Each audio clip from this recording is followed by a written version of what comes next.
Takže aby si nedopadla takto. A už som Jo, to som bola ja. Raz. Veľmi zlý príbeh, neskutočne zlá skúsenosť. Cestovala som sama 4 mesiace a toto sú 3 veci, ktoré by som si želala, aby som vedela o nich predtým, než som na tie cesty išla. Inak dala som sa dokopy, ak to nevidíte. Toto video musí proste vystreliť. A hlavne ho zdieľaj s niekým, kto toto všetko potrebuje vedieť alebo počuť, pretože sa chystá na tú svoju cestu alebo sa bojí a nemusí sa báť, alebo už je na tej ceste. Ideme na to.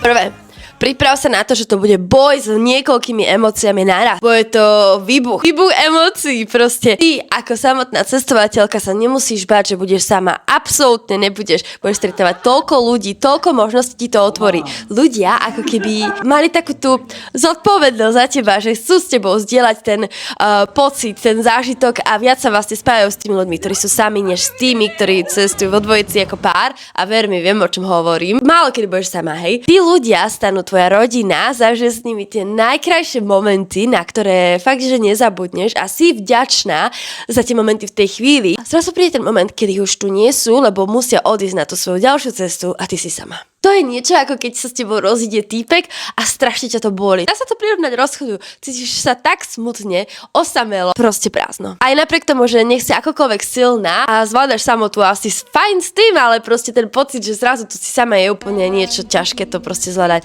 Priprav sa na rollercoaster tvojich emócií, ale zvládneš to. OK, ľudkovia, uvedomila som si, že extrémne, keď sa vidíme sa v časti 2. Dúfam, že sa vám páčila táto prvá časť. Čaky!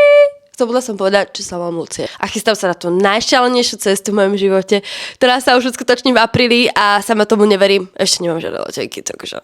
Ale vidíme sa. Najbližšie v tej druhej časti solo cestovať, na čo sa máš pripraviť. Že čo ti nikto nepovedal.